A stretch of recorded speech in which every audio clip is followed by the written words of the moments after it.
I am the terror, I am the night, I am AlphaOmegaSin reviewing a really epic, awesome, badass reincarnate Batman figure. As a matter of fact, this one right here is from the Flashpoint series that they had done just a little while back. This is Flashpoint Batman, so naturally I had to do a review. As a matter of fact, I think I'll talk about the Batman Flashpoint comics too while I'm at it. So, here we go. Batman. Let's take a better look at the packaging, shall we? So, like I said, it's Flashpoint Batman. Flashpoint Batman looks brutal as hell. Black and red. That right there, big old thumbs up as far as design goes. But we're talking about packaging right now. So, got Batman going across right there, obviously. Batman, Batman, Batman, Batman. So we got Batman. And right up here, Flashpoint. DC Comics. Warning, choking hazard. Why? Because Batman just so happens to have a big old noodle. Now on the back you get to see what other figures that they have. We have the Flash, which obviously Flashpoint has Flash, and he's the main character throughout the entirety of it, and what everything is revolving around. Made by DC Direct. DC Direct does a bunch of very awesome toys. And we have Cyborg there. Cyborg, most people are familiar with him because of Teen Titans, but now he's part of the Justice League, which is pretty kick-ass. We have Wonder Woman, which you might be thinking, what the fuck? Wonder Woman has never looked like that, and she looks pretty badass. She looked like she ought to be in a God of War game or some shit. But in a Flashpoint series, this is all alternate universe style shit, so that's why she looks like that. And there he is, Mr. Grimm himself. Not from Twisted Metal, mind you, but Batman. So grim, so angry. Flashpoint. Everything changes in a flash. This is not a dream, but it could be Barry Allen's worst nightmare. The world as Barry Allen knows it has changed, with humankind on the abyss's edge of a cataclysmic war. Earth's greatest heroes are nowhere to be found. It's up to Cyborg, America's last hope, to gather forces, new and old, from across the universe. If the Flash can't find the villain who altered the timeline, the world may have no future at all. Dun dun dun. So, that's the packaging. That's a little synopsis of the story. Let's break this fucker open and see what it looks like. Now we have Batman out of the packaging. There he is, looking badass. He's all like, I'm grim and I fuck stuff up with my fist and my boots and my utility belt, which has everything that any superhero is going to need. Seriously, it's like a fucking bag of holding. It's amazing stuff. But anyhow, let's take a closer look here. As you can see, he looks absolutely fucking demonic. Like, this looks like possessed Batman, and I love it. Why? Because all red. Look at that. I'm gonna fuck something up. Who said something bad about the Dark Knight Returns? I'll kill them! I'll kill them! But yes, all things aside, my only complaint about the face, as you can see, he looks very, very young. In the story, this is supposed to be Thomas Wayne, and Thomas Wayne is pretty old. He's like the same age as Batman is in the Dark Knight Returns comic, and soon to be coming out, the animated form of it, which is pretty damn nice. So that's my only issue with that, is he just doesn't look as grizzled and as weathered. Now, as for the build, that's the other thing is, this looks like a very chiseled, very refined young Batman. And again, in the series, he's just kind of beefy looking. But regardless, the actual look of it is really fucking awesome in general. For instance, check out the cape. The cape is very, very cool. I like the fact that they went with the pointy style of cape, because it reminded me a lot of the 90s Batman, where he had a little bit longer ears and his cape was really pointy, and it made him look really evil. Like, it had a very Dracula look to it. And it's nice because this is a rubberized feeling, so I like that as opposed to the overly plastic feeling ones, or the ones that are just stiff as a board. Like, this actually bends, so it's pretty nice. Like, whenever you're taking it out of the packaging, you have to slip the cape out with it, and cape isn't detachable or anything, so that's actually put on there. Now, utility belt is all red. Not a whole lot of detail going on there as far as like color and everything, but it gets the job done. It looks decent. Boots are shiny black. Very, very shiny. Just like the gloves, which I find that kind of odd because this up here is not shiny black whatsoever. Neither is the Batman insignia on his chest, but the gloves and the boots are. I just thought that was kind of an odd choice. Either way, I mean, it doesn't look bad. It's just an odd contrast to be able to see. Now, points for articulation. Arms, they move up.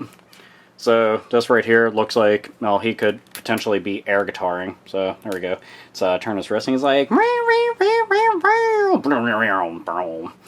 but he's not. Batman air guitaring does please me ever so much though. I love his gauntlets with the spikes on them. Just ready to fucking tear shit up. But yes, arms move up and down.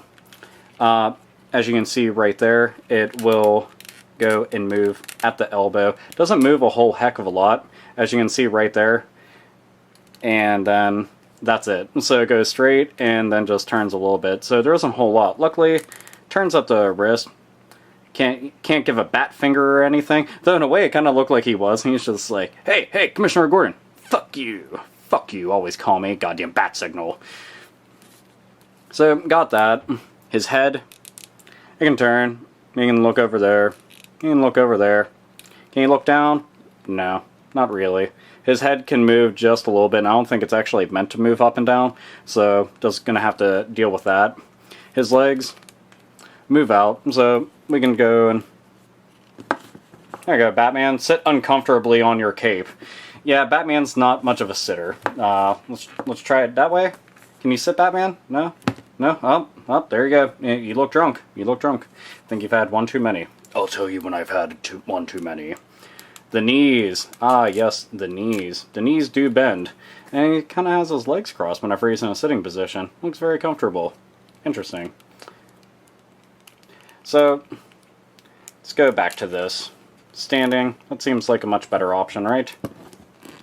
Batman's just like, oh, I'm sick of being bent in every single position. I feel like a very cheap hooker. I hate trying to get figures to stand after you've had them like that.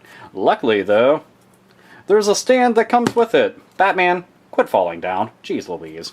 So, like I was saying before Batman decided to go and take a tumble, there's a little stand that does come with it. As you can see, there's a little hole in his boot right there. So this will go inside of. So since Batman doesn't feel like standing, let's force him against his will. Goes in like nobody's business, and there you go. Batman isn't teeter-tottering and falling over, thus the stand, very useful. So I like that. Granted, he's a little bit uneven when he stands, as you can see, just because you gotta stand and you have a boot that's not standing on shit. But honestly, it doesn't seem to make much of a difference. Try to give him a dramatic pose. There we go. About as dramatic as you can get. So that's Batman, and he's just like the hammers of justice. That's from The Brave and the Bold, if anybody is wondering. But yeah, not much in a way of articulation as far as like getting him to pose or anything. But to be honest, he looks pretty cool just standing like he's ready to beat the living holy hell out of you. My complaints are very minor about it, but the figure itself, just the mold in general, looks very, very cool. Like I said, I wish that he looked a little bit more weathered in the face and that his build was a little bit more beefier to coincide with the actual comics, but regardless, this thing looks very, very killer. And is actually one of my favorite looking Batman figures that I've ever seen. I like it quite a bit. He just looks very badass in general. I mean, he looks like evil, angry, kill shit Batman. Which, if you've read any of the Flashpoint comics, well, then you know exactly what kind of shit he's going to be going and putting his enemies through. And it's pretty damn awesome. So, I give this a big old thumbs up. Right, I said that I would talk about the comics a little bit, and I will. Now, the Batman Flashpoint series, it's a 3-part miniseries right here. Like I said, it came out a little while ago, but regardless, you can see down there, August 2011 is whenever this started. So this is the 3-part series. I got it as it was coming out. Right there, there goes Batman, aka Thomas Wayne, the Penguin, which this is an alternate universe, like I said, and it's a very interesting one. Wayne Casino, you might be wondering. Thomas Wayne's actually running a casino, and you know who his head honcho over there is? The Penguin, yes, Oswald Cobblepot. So he's there, and the Commissioner is down in the corner. He's just like, hey, I got a gun and I'll shoot shit. I love that Batman logo, by the way. That one looks fucking killer. I have a pin of it. It looks really neat. Eventually I want to get a shirt of it. Here goes the second one. If you're reading through the series, you'll understand the Joker plays a very, very big part in it. And Commissioner Gordon is like, I've had enough of your shit. Bang. And putting bullets into stuff. And right here, this right here is one of the biggest deals about it. I didn't want to spoil anything for you, but for those who have actually read it, you know exactly why Batman and the Joker are holding hands, and what the hell this chalk outline is for. So, very big deal. I can tell you flat out, it's great. If you don't want to pick up the individual comics, get this. It's a graphic novel that collects a bunch of the Flashpoint series, Batman Flashpoint being the main one. This is the one that sold the most, and for a good reason. Not just because Batman's a very popular character.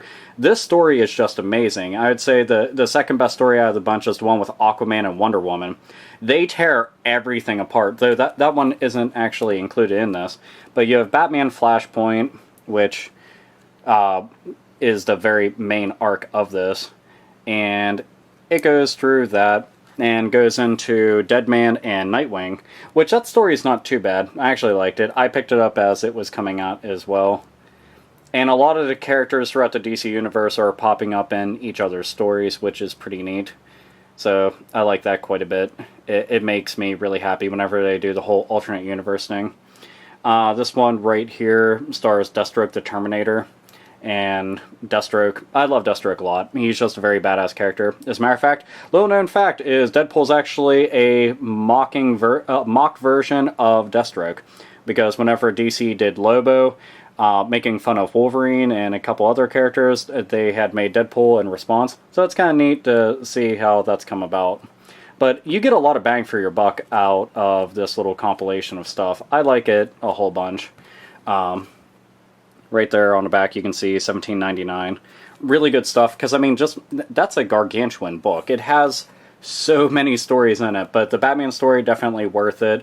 I don't want to spoil anything for anybody, but I can tell you the honest truth, this is one of the best Batman miniseries I've ever seen. And I've been crossing my fingers and hoping that they kept this version of Batman around, despite the fact it's supposed to be an alternate universe and everything, and I understand that, but this one is so good, they really should keep it going. Even if it's its own standalone comic and everything, that's fine, but it's really good. Please check it out. You know, it's just awesome stuff. And if you do read it and you do like it, please comment down in the comment section and let me know. I'd love to hear some feedback from anybody. Or if you already have read it, you know, share your opinions and feelings. Even if you hate it, you know, it's pretty much whatever. But I did. I liked it a whole lot. So from one Batman fan to a whole bunch out there, this one is worth it. Check it out. It fucking rocks. So, there you have it. Flashpoint Batman comics. Both are worth picking up, most definitely. This figure absolutely kicks tons of ass. The other Flashpoint figures, they're really cool and all, but this one just, it knocked out of the park, at least for me. I like it a whole lot. You know, the Wonder Woman figure comes in a close second. I like that one a lot, just because the overall design, she's brutal as shit in those comics. Seriously, if you see those, like her and Aquaman, if you ever thought, well, those characters really aren't that cool, read through those, you'll have your opinion will change drastically. They are fucking monsters. They rip shit apart.